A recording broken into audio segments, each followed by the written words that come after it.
සියලු දෙනාට ගම්බර දෙවියන්ගේ පිහිටයි. වීඩියෝ එකක් ගන්න හිතුවා අපිට අපේ දේව මන්දිරයේට දේව මන්දිරයේ නඩත්තු කටයුතු සිදු කරා පහුගිය දිනවල දේව මන්දිරය වලට පේන්නේ නැති තිබුණු විදිහත් එක්ක ලොකු වෙනසක් සිද්ධ වෙලා තියෙනවා. මේ වෙනසට උදව් කරපු සියලු දෙනාට ස්තුති කරන්නයි මේ වීඩියෝ එක ගත්තේ. ඇතුළට එන්නත් පෙන්නන්න.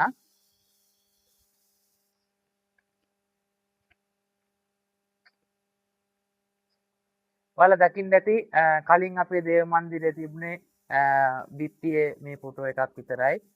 ඉතින් අපේ දේව මන්දිරයට පැමිණලා අපේ දේව මන්දිරයෙන් ආශිර්වාද අරගෙන තමන්ගේ බලාපොරොත්තු ඉෂ්ට වුණු කට්ටිය, ඉෂ්ට සිද්ධ වෙච්ච කට්ටිය තමන්ගේ සතුට වෙනුවෙන් අපිට අපේ දේව මන්දිරයේ ලොකු වෙනසක් කරලා දුන්නා. දෙපළක් ආවා. ඒ දෙපළ ළමයින් බලාපොරොත්තුෙන් ආපු දෙපළක්. එයාලගේ ඒ බලාපොරොත්තු ඉෂ්ට සිද්ධ වෙලා අපිට පිළිම ලබා දුන්නා.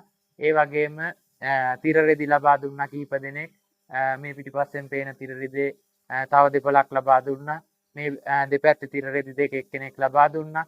එතකොට ඉස්සරහා තියෙන තිරරෙදි තව කෙනෙක් බාර අරගෙන ලබා දුන්නා. ඉතින් අපේ උඩ පේන ඔයාලට සිවිලිම ආලෝකය තව පුද්ගලයෙක් ලබා දුන්නා. එයාගේ ව්‍යාපාර කටයුතු දියුණු වෙලා. ඉතින් මේ වගේ අපි ඔයාලට ආරාධනා කරනවා මේ දේව මන්දිරය කපුව නෑ.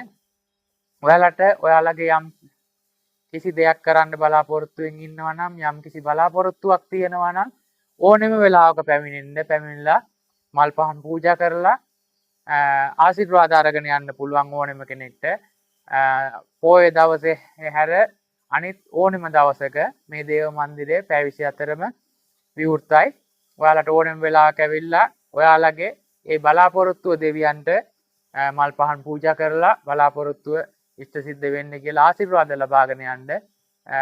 කුඩා දරුවන් රැගෙන එන්න මේ දවස්වල ශිෂ්‍යත්ව විභාගෙට ලෑස්ති වෙන දරුවන් ඉන්නවා. ඉතින් මේ දරුවන් අරගෙන ඇවිල්ලා ආශිර්වාද ලබා ගන්න කියලා ඉල්ලීමක් කරනවා.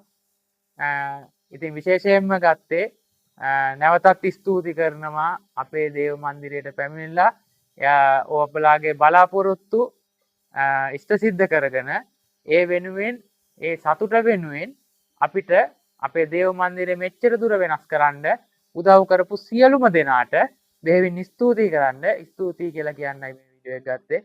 ඒ සියලු දෙනාට ස්තුතියි. යාළගේ බලාපොරොත්තු ඉදිරියටත් සියලු දේවල් ඉෂ්ට සිද්ධ වෙන්න කියලා ප්‍රාර්ථනා කරනවා. ඒ වගේම එයාලගෙනුත් අපි ඉල්ලන්නේ දිගටම අපේ දේව මන්දිරෙත් එක්ක ඉන්න. ඔයාලා හැමදාම වුණත් කමක් නැහැ. පුළුවන් හැම වෙලාවෙම ඇවිල්ලා මල් පහන් පූජා කරලා දේවයන්ගෙන් ආශිර්වාද අරගෙන යන්න කියලා ඉල්ලීමක් කරනවා. ඔබ සියලු දෙනාට ගම්බර දෙවියන්ගේ පිහිටයි.